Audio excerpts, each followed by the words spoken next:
Hi again. In chapter 6, we see King Darius doing something worthy of our attention and mimicking.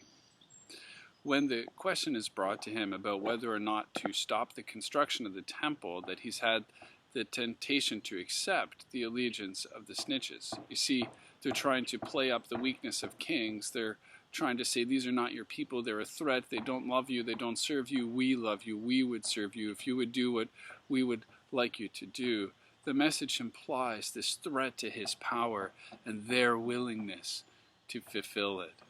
Darius can go along with them. He cannot question the truth about this. He can enjoy the power involved, the groveling of those who are there, who are trying to imply their willingness to be subservient to him, to accept the power that he has and to stop the construction.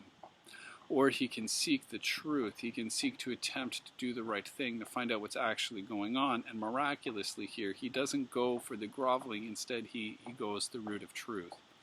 He spends some of his precious time, his resources, getting people to research the question, to figure out what is going on in Jerusalem, and then to make his decision. This is a costly decision, but it's the right one. Now, how often do we take this harder route? How often do we accept that we don't know everything we need to know before we make a decision, and that others might have something of value to offer us as we go about making a decision? When do we open our hands rather than consolidate power? You see here, Darius is not consolidating power, getting a firmer grip on these people and crushing people somewhere else. Instead, he's openly saying, well, what is right, what is good, let's do that.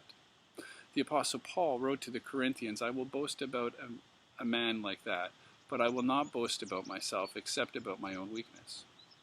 Even if I should choose to boast, I would not be a fool, because I would be speaking the truth, but I refrain, so no one will think of me more than is warranted by what I do or say, or because of these surpassingly great revelations. Therefore, in order to keep me from becoming conceited, I was given a thorn in my flesh, a messenger of Satan to torment me. 3 times I pleaded with my Lord to take it away from me, but he said to me, my grace is sufficient for you, for my power is made perfect in weakness. Therefore I will boast all the more gladly about my weaknesses, so that Christ's power may rest on me. That is why, for Christ's sake, I delight in weaknesses, in insults, in hardships, in persecutions, in difficulties, for when I am weak, then I am strong. Darius was willing to submit himself to the truth and to honor the past. Take time today to reflect on a moment when you were able to accomplish something in weakness. Or if you've never done so, have you ever witnessed somebody living this principle out? How did you react when you saw it? How did others react when you did it if you did it? If all other examples fail you, if you can't think of where this principle may have worked in your life, then read that section in Corinthians from Paul. When I am weak, then I am strong. How does that land with you?